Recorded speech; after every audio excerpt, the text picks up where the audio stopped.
അപ്പൊ ഇന്ന് ഞായറാഴ്ച ആയിട്ട് ഞാൻ പ്രാവിനെ തെളിയിക്കാത്തൊരു കാര്യം ചെയ്തു നോക്കാന്ന് ഓർത്ത് നമ്മളൊരു കോക്ടെയിൽ ഉണ്ടാക്കാൻ പോണാണ് വിത്ത്. പൊതുവെ ഞാൻ മദ്യപിക്കാറില്ല. ഇതൊരു ഹെർബൽ ഡ്രിങ്ക് ആയതുകൊണ്ട് മാത്രം ഞാൻ കുടിക്കാന്ന് ഓർത്താ. Not the point. എല്ലാവരും കുടിക്കണ പോലെ റെഡ് ബുൾ ഒഴിച്ചല്ല ഞാൻ ഇത് കുടിക്കാൻ പോണത്.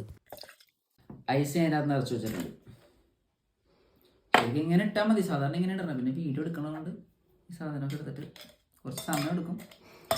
51 തരം ഹെർബാണ് ഇതിനകത്ത് ഉപയോഗിച്ചേക്കുന്നത്. റെഡ് ബുൾ ഒഴിച്ചും ഒന്നും ഒഴിക്കാതെ ഞാൻ ട്രൈ ചെയ്ത് നോക്കി. But not recommended. ഇപ്പോൾ ഞാൻ ആഡ് ചെയ്യണത് പാഷൻ ഫ്രൂട്ട് ജ്യൂസാണ്. ഇത് ഇതുവരെ കുടിക്കാത്തതാണെങ്കിൽ കറക്റ്റ് ഞാൻ പറഞ്ഞുതരാം. ദശമൂലാരിഷ്ടത്തിൻ്റെ ടേസ്റ്റാണ് ഇതിന്. ഇതിലാകെ 2 ഇൻഗ്രീഡിയൻസേ ഉള്ളൂ. പാഷൻ ഫ്രൂട്ട് ജ്യൂസും കുറച്ച് ലൈം ജ്യൂസും. If you know cleaning is demanded in this house. കാര്യം നോക്കണ്ട. പ്രൊഫഷണൽ എന്നല്ല, പണ്ട് കുലുക്കി സർബത്ത് അടിച്ചൊരു ഓർമ്മ മാത്രമേ എനിക്കുള്ളൂ.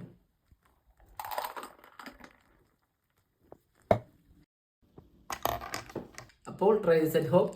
ചിയേഴ്സ്.